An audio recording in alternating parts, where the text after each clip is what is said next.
Hello students, और आज हम लोग एडू में वापस आ चुके हैं। आज मैं तुम लोग को एक्सप्लेन करने वाला हूँ सूरदास जी के पद, जो कि क्लास 12 बिहार बोर्ड के स्टूडेंट्स के लिए हैं। ठीक है ना। द्विगंत पार्ट 2 में ये पद लिए गए हैं, जो कि पेपर में पूछा जाता है। ठीक है ना। तो मैं तुमको आज लाइन बाय लाइन एक्सप्लेनेशन देने वाला हूँ, ताकि तुम लोग बड़े ही आराम से, भाई पेपर में अगर कोई भी लाइन दे दिया जाए पोएम का, तो तुम लोग आराम से चीज़ों को समझ सको। मैं सारे के सारे पोएम को लाइन बाय लाइन एक्सप्लेनेशन देने वाला हूँ, ताकि कोई सा भी अगर तुमसे पूछ लिया जाए पेपर के अंदर, तो तुम लोग भाई क्या कर सको, लाइन अगर कोई से भी पूछ ली जाए तो तुम लोग बता सको। क्योंकि क्या होता है, अक्सर क्या होता है, बहुत सारे टीचर्स क्या करेंगे, तुम लोगों को पूरा का पूरा एक पद उठाएंगे, पूरा का पूरा एक पद का भाग उठाएंगे। जैसे कि सूरदास जी के पद में 2 भाग हैं, ठीक है ना। तो उसमें क्या करेंगे, पहला भाग उठाएंगे, उसको भाई पूरे का पूरा पहला भाग को एक्सप्लेन कर देंगे, ठीक है। और दूसरा भाग उठाएंगे, दूसरे को पूरा एक्सप्लेन कर देंगे। लेकिन क्या है, लाइन बाय लाइन एक्सप्लेनेशन काफ़ी कम लोग देते हैं। और मैंने सोचा कि भाई अगर मान लो पेपर में लाइन पूछ लिया गया तुमसे कि इस लाइन का ही मीनिंग बताओ, तो तुम लोग क्या करोगे। इसलिए मैंने सोचा लाइन बाय लाइन एक्सप्लेनेशन ही दी जाए तुम लोगों को। तो शुरू करते हैं लाइन बाय लाइन एक्सप्लेनेशन के साथ। पहले भाई पहली लाइन को पढ़ते हैं। तो यहाँ पे बोला गया है, जागे ब्रजराज कुंवर कंबल कुसुम फूले, कुमुद बृंद संकुचित भय, भृंग लता भूले। ठीक है। तो पहली 2 लाइन जो है उसमें क्या बोला जा रहा है, इसमें क्या है, प्रस्तुत पद वात्सल्य भाव के हैं। ठीक है। यानी कि माता पिता का अपने बच्चे के प्रति जो लगाव होता है, जो प्रेम भाव होता है, उन भावों को प्रकट करते हुए सूरदास जी ने ये जो पद हैं ये लिखे हैं। ठीक है। इसमें क्या है, माता के स्नेह का भाव प्रदर्शित करा करा गया है। ठीक है ना। मतलब प्रदर्शित हो रहा है इसमें माता जी का जो अपने बच्चे के प्रति जो स्नेह होता है, उसका जो भाव है उसको यहाँ पे मतलब प्रदर्शित करने की कोशिश की है सूरदास जी ने जी। ठीक है ना। तो यहाँ पे माता यशोदा जो है वो अपने पुत्र कृष्ण जी को, श्री कृष्ण जी को क्या कर रही हैं, सुबह सुबह होने मतलब जगाने की कोशिश कर रही हैं। जैसे कि भाई होता है आजकल की, तुम लोग भी भाई मान लो सो रहे हो, बहुत देर तक सो रहे हो, तुम्हारी मम्मी आती है तुमको भाई जगाती हैं। ठीक है। अब भाई मुझे नहीं पता तुम्हारी मम्मी तुमको कैसे जगाती, मेरी मम्मी तो भाई डांट डांट के बुरा हाल कर देती है मेरा। ठीक है। क्योंकि भाई मैं बहुत देर तक सोता रहता हूँ, वो भी बात है। तो यहाँ पे इसी तरीके से क्या है कि माता यशोदा जी कृष्ण जी को जगाने की कोशिश कर रही हैं, और वो बड़े प्रेम से उनको जगा रही हैं। वो उनको बोलती हैं कि हे ब्रज के राजकुमार, अब जाग जाओ, सुबह हो चुकी है। कमल के जो फूल हैं वो खिल चुके हैं, तथा कुमुद भी बंद हो गए हैं। तो कुमुद जो हैं वो क्या होते हैं, उन ये जो है इनका संबंध रात्रि से होता है, क्योंकि ये रात्रि में ही खिलते हैं। और रात रात में जो चंद्रमा से इनका संबंध होता है कि चाँद जब होता है तभी ये खिलते हैं, लेकिन चाँद जब नहीं होता तो ये बंद हो जाते हैं। तो यहीं पे बता रही हैं माता यशोदा जी कि अब मतलब कि कमल के फूल खिल चुके हैं और कुमुद जो है वो बंद हो चुके हैं। तो और क्या है कि भ्रमर कमल पुष्पों पर मंडराने लगे हैं। ठीक है ना। और जो भ्रमर हैं वो क्या कर रहे हैं, वो कमल के पुष्पों पर मंडरा रहे हैं। ठीक है। तो अब जाग जाओ, क्योंकि अब सुबह हो चुकी है। इस तरीके से वो प्यार से श्री कृष्ण जी को जगाती हैं। ठीक है। अब आगे क्या बोलते हैं, आगे की जो लाइन है, तम यहाँ पे मैं पढ़ता हूँ।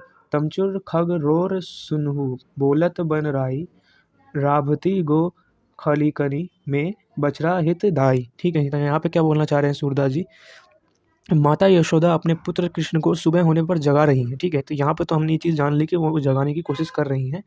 तो यहाँ पे वो क्या कहती हैं, वो कहती हैं कि ए व्रज के राजकुमार, अब जाग जाओ, सवेरा होने के प्रतीक मुर्गे बांग देने लगे हैं। ठीक है। मतलब मुर्गा जो होता है वो क्या करता है, जब सुबह होने लग जाती है तो मुर्गा जो है वो कुकरू को बोलता है ना, मतलब बांग देने लग जाता है। हम लोग बोलते हैं कि मुर्गा मुर्गा बांग दे रहा है, मुर्गे ने मेरी नींद खराब कर दी, इस तरीके से बोलते रहते हैं हम लोग। तो मुर्गा क्या है, मुर्गा बांग देने लगता है सुबह सुबह होने पर। तो यहीं पे बता रही है मतलब माता यशोदा जी कि देखो पुत्र, देखो ब्रज के राजकुमार, मतलब मुर्गे जो हैं, मुर्गे बांग देने लगे हैं। ठीक है ना। पक्षियाँ जो हैं वो चहचहाने लगी हैं। तो अब सुबह हो चुकी है, गौशाला में गायें बछड़ों के लिए रंभा रही हैं। तो सुबह ये सब चीज़ें क्या दर्शा रही हैं, ये सब चीज़ें दर्शा रही हैं कि सुबह हो चुकी हैं, अब जाग जाओ। यहाँ पे आगे क्या होता है, आगे की लाइन में क्या कहती हैं, तो विधु मलिन रवि प्रकाश गावत नर नारी, सुर श्याम प्रात उठो अम्बुज कर धारी। ठीक है। तो यहाँ पे क्या बोलती हैं, यहाँ पे माता यशोदा बोलती हैं कि हे ब्रज के राजकुमार, अब जाग जाओ, चंद्रमा का प्रकाश जो है वो धीरे धीरे करके ख़त्म हो रहा है, अर्थात चाँद छुप गया है और सूरज निकल गया है। ठीक है। नर नारियाँ जो हैं वो कालीन गीत गा रही हैं। सुबह सुबह सुबह का जो प्रातःकाल का जो गीत होता है, प्रातःकालीन गीत, वो गा रही हैं। अब तो हे श्याम सुंदर, अब तुम उठ जाओ। सूरदास जी कहते हैं कि यशोदा बड़ी मनुहार करके श्री गोपाल को जगा रही हैं। वे कहती हैं, हाथों में कमल धारण करने वाले कृष्ण उठो। ठीक है। तो इस तरीके से प्यार से श्री कृष्ण जी को उठा रही हैं। ठीक है ना।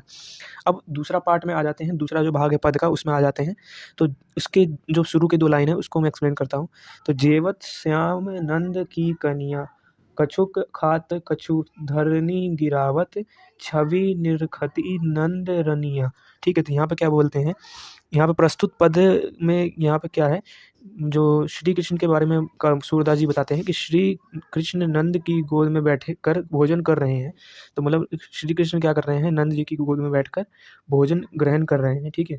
वे कुछ खाते हैं और कुछ गिरा देते हैं, ठीक है, कुछ ना ज़मीन पर गिरा देते हैं, क्योंकि वो अपने हाथों से खाने की कोशिश कर रहे हैं। देखो, जब छोटे बच्चों को क्या होता है, छोटे बच्चे को जब तुम खाना देते हो तो वो क्या करता है, वो खाता भी है और गिराता भी है। तो उसी तरीके से श्री कृष्ण जी भी जो है वो अपना भोजन ग्रहण कर रहे हैं, और वो क्या कर रहे हैं, कुछ कुछ भोजन अपने खा पा रहे हैं, कुछ भोजन खा पा रहे हैं और कुछ भोजन गिरा दे रहे हैं, क्योंकि वो छोटे हैं अभी, ठीक है।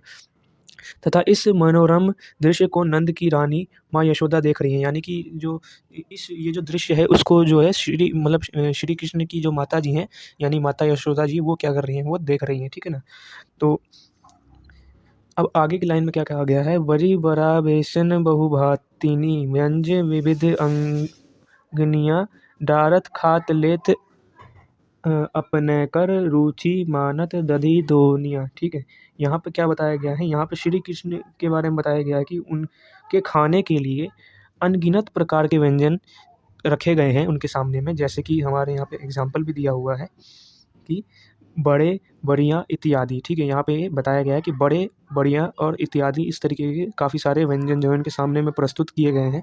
वे अपनी हाथों से कुछ खाते हैं और कुछ गिराते हैं, लेकिन उनकी रुचि केवल दही के पात्र में अत्यधिक होती है। तो यहाँ पे बताया गया है कि वो खा रहे हैं, गिरा रहे हैं, उनके सामने काफ़ी सारे व्यंजन रखे हुए हैं, लेकिन वो जो उनका जो ज़्यादा इंटरेस्ट जो है, जो ज़्यादा उनको मतलब प्रशंसा, मतलब जो ज़्यादा प्रसन्न कर रहा है उनको, वो क्या है, वो दही दही जो है, दही वो उनको काफ़ी ज़्यादा पसंद है, क्योंकि तो इसीलिए उनको दही जो है काफ़ी ज़्यादा वो प्रसन्न कर रहा है, और दही में वो ज़्यादा रुचि दिखा रहे हैं अपनी, ठीक है ना। दही के पात्र में वो ज़्यादा रुचि दिखा रहे हैं, ज़्यादा इंटरेस्ट दिखा रहे हैं अपना। तो आगे यहाँ पे बताया गया आगे की लाइन में कि मिश्री दही माखन मिश्रित मिश्रित करी मुख नावत छवि धनिया आपुन खात नंद मुख नावत सो छवि कहत न बनिया, ठीक है। तो आगे की लाइन में यहाँ पे क्या बताया गया है, तो आगे की लाइन में बताया गया है कि उन्हें दही अधिक पसंद है ना? मैंने जैसे कि अभी बताया यहाँ पे, तो ये तो हम सब जानते हैं कि श्री कृष्ण जी को दही कितना ज़्यादा पसंद है, और माखन भी वो काफ़ी ज़्यादा पसंद करते हैं। तो वे मिश्री दही और माखन को मिलाकर अपने मुँह में डालते हैं। यह मनोरम दृश्य देखकर माँ यशोदा धन्य हो जाती हैं। मतलब कि अपने बेटे को खाते हुए देखकर, इस तरीके से प्रसन्नता से खाते हुए देखकर, दही मक्खन और मतलब दही मक्खन और मिश्री को मिलाकर खाते हुए देखकर श्री कृष्ण की जो माता जी होती हैं, यशोदा जी, वो काफ़ी ज़्यादा धन्य हो जाती हैं, काफ़ी ज़्यादा प्रसन्न हो जाती है अपने बेटे को इस तरीके से अच्छे से खाना खाते हुए देख के। वे खुद भी खाते हैं और कुछ नंद जी के मुँह में भी डालते हैं। ये मनोरम छवि का वर्णन करते नहीं बनता। मतलब ये जो दृश्य है, यहाँ पे जो श्री कृष्ण जी खुद भी खा रहे हैं, नंद जी को भी खिला रहे हैं, और यशोदा जी इसको देख के काफ़ी ज़्यादा प्रसन्न हो रही हैं, धन्य हो रही हैं। इस छवि को ना, मतलब कि सूरदास जी जो है वो वर्णन भी नहीं कर पा रहे हैं इस छवि का, मतलब इस जो छवि का, क्योंकि काफ़ी ज़्यादा मनोरम छवि है, ठीक है ना? मतलब काफ़ी ज़्यादा ऐसे छवि है, मतलब काफ़ी ज़्यादा धन्य कर देने वाली ये जो छवि है, इसको वो अपने शब्दों में बयाँ भी नहीं कर पा रहे हैं, कितना ज़्यादा मतलब अच्छा लग रहा है ये देखने में, ठीक है ना? तो आगे बताया गया है, जो रम नंद ज्योदा बिलसत सो नहीं तिहु भवनिया भोजन करि नंद अचमन लिन्हो मागत सुर जुठनिया। यहाँ पे क्या बताया जा रहा है?